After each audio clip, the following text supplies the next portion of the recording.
제 142편 다윗이 굴에 있을 때에 지은 마스길 곧 기도. 내가 소리내어 여호와께 부르짖으며 소리내어 여호와께 간구하는도다. 내가 내 원통함을 그의 앞에 토로하며 내 우환을 그의 앞에 진술하는도다. 내 영이 내 속에서 상할 때에도 주께서 내 길을 아셨나이다. 내가 가는 길에 그들이 나를 잡으려고 울무를 숨겼나이다. 오른쪽을 살펴보소서. 나를 아는 이도 없고 나의 피난처도 없고 내 영혼을 돌보는 이도 없나이다. 여호와여, 내가 주께 부르짖어 말하기를 주는 나의 피난처시요 살아있는 사람들의 땅에서 나의 분깃이시라 하였나이다. 나의 부르짖음을 들으소서. 나는 심히 비천하니이다. 나를 핍박하는 자들에게서 나를 건지소서. 그들은 나보다 강하니이다. 내 영혼을 옥에서 이끌어내사 주의 이름을 감사하게 하소서. 주께서 나에게 갚아주시리니 의인들이 나를 두르리이다.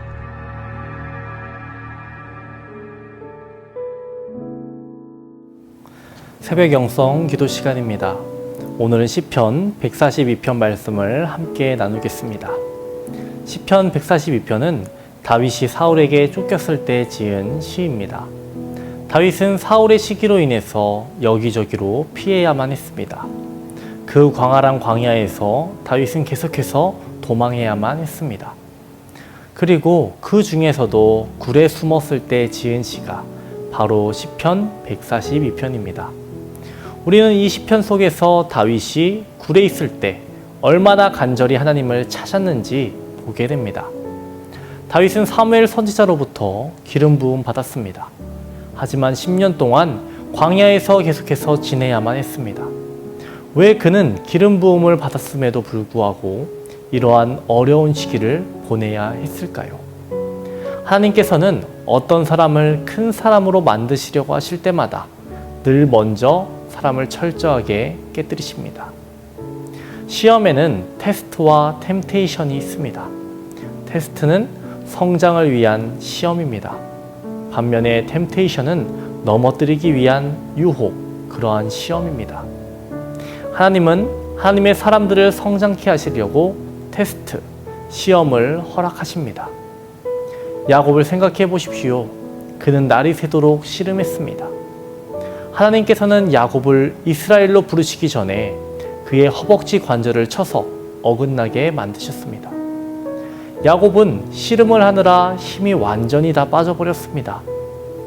이 얼마나 긴 시간이었을까요? 야곱에게 있어서는 꽤 긴 시간처럼 느껴졌을 겁니다. 그러한 시험의 시간을 야곱은 느꼈습니다. 야곱의 관절이 어긋나고 힘이 다 빠졌을 때, 그때서야 비로소 하나님께서는 야곱을 향해 이스라엘이라고 부르셨습니다. 다윗은 장차 온 이스라엘을 다스리게 될 사람이었습니다. 다윗이 예루살렘으로 올라간 길은 어떤 길이었습니까? 다윗이 보좌에 오른 길은 어떤 길이었습니까? 그 길은 아둘람 동굴을 거쳐서 가는 길이었습니다. 그는 도망자와 범법자가 되어서 그 동굴로 가야 했습니다. 왜냐하면 그 길이 그가 왕이 되는 길이었기 때문입니다. 하나님께서는 사람을 큰 인물로 만드시기 전에 먼저 하찮고 보잘것없는 사람으로 만드십니다. 다윗에게 있었던 일이 바로 그런 일이었습니다. 그는 예루살렘에서 왕이 될 사람이었지만 동굴의 길을 통해서 보좌에 올라가야만 했습니다. 여러분 중에 더욱 거룩한 상태로 올라가고 있거나 더욱 유익한 사람으로 되어가고 있는 분들이 계십니까?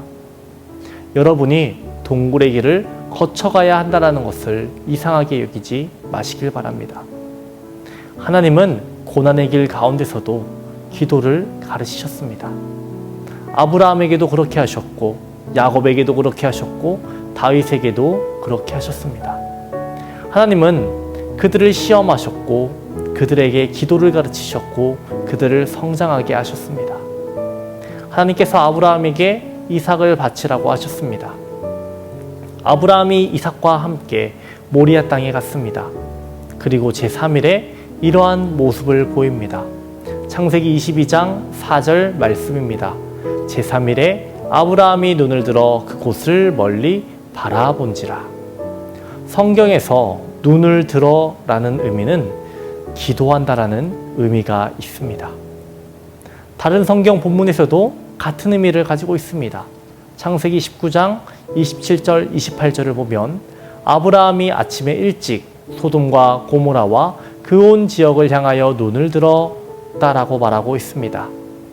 아브라함이 소돔과 고모라 땅을 보며 기도했다라는 거예요. 시편 121편을 보면 내가 산을 향하여 눈을 들리라. 무슨 뜻입니까?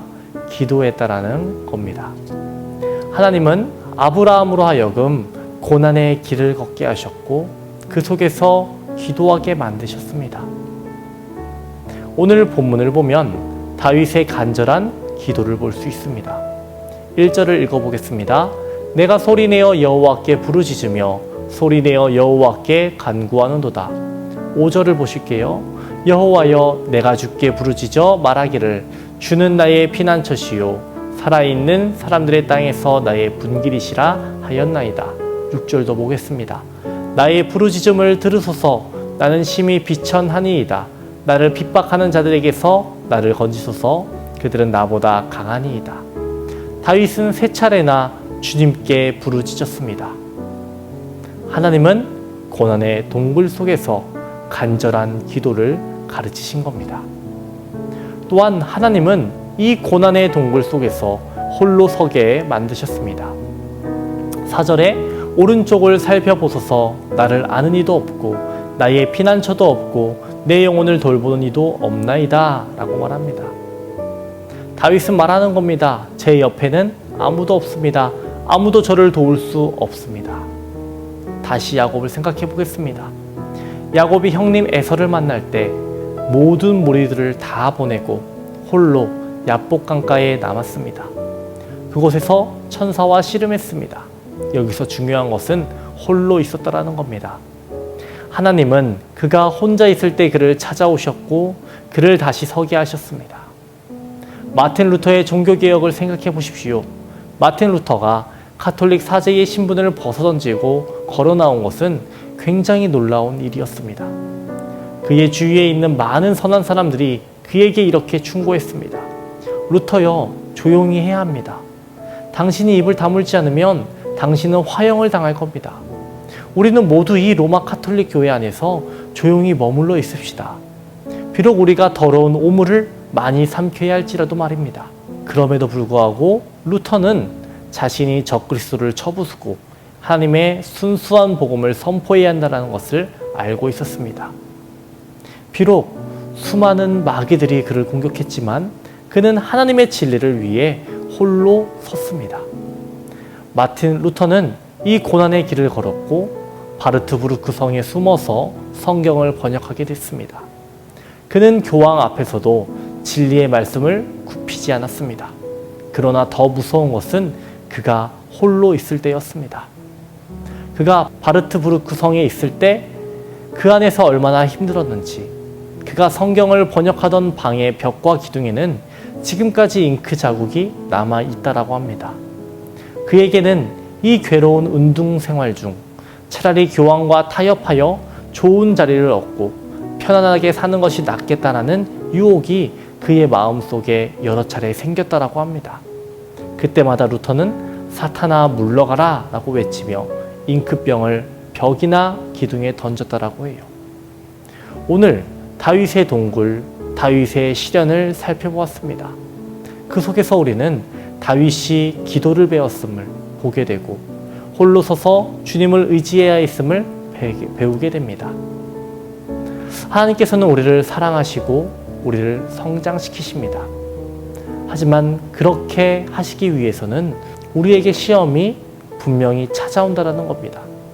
그 가운데서도 기도로 이겨내고 때론 나 홀로 서 있을지라도 무너지지 않으며 주님을 의지하는 저와 여러분 되시기를 주님의 이름으로 간절히 축원합니다. 기도하겠습니다. 우리와 함께 하시는 하나님 아버지, 우리에게 힘과 능력을 더하여 주시옵소서. 주님께서 우리를 성장시키기 위해서 우리에게 시험을 허락하실지라도 그 가운데에서 감사함을 고백하게 하여 주시옵시고 이겨낼 수 있는 힘과 능력 더하여 주시옵소서. 어려운 시기를 겪고 있습니다. 그럼에도 불구하고 하나님을 더욱더 의지하게 하여 주시옵시고 이 코로나 강풍이 서둘러 꺼져서 함께 예배드릴 수 있도록 도와주시옵소서. 주님의 교회를 보호하여 주시옵시고 성도의 가정을 위로하여 주시고 지켜주시옵소서. 담임 목사님의 사역을 위해 기도합니다. 날마다 앞서서 운행하여 주시옵시고 모든 사역 가운데에 합력하여 선을 이뤄낼 수 있도록 주여 도와주시옵소서. 계획하시고 준비하시는 모든 사역이 하나님의 은혜 가운데서 이루어질 수 있도록 주님 도와주시옵소서. 아픈 이들을 위해 기도합니다. 하나님 그들을 붙잡아 주시옵시고 그들을 깨끗게 하여 주시옵소서. 질병이 떠나가게 하여 주시옵소서. 주님의 오른손으로 안수하여 주시옵소서. 다음 세대를 위해서 기도합니다. 하나님의 말씀으로 양육되게 하여 주시옵시고 그들에게 지혜와 명철함을 주님 허락하여 주시옵소서. 좌로나 우로나 치우치지 않게 하여 주시옵시고 오직 진리의 말씀을 붙잡으며 살아갈 수 있도록 주여 도와 주시옵소서. 오늘 하루도 하나님 함께 하실 줄 믿습니다. 감사드리며 예수님 이름으로 기도합니다. 아멘.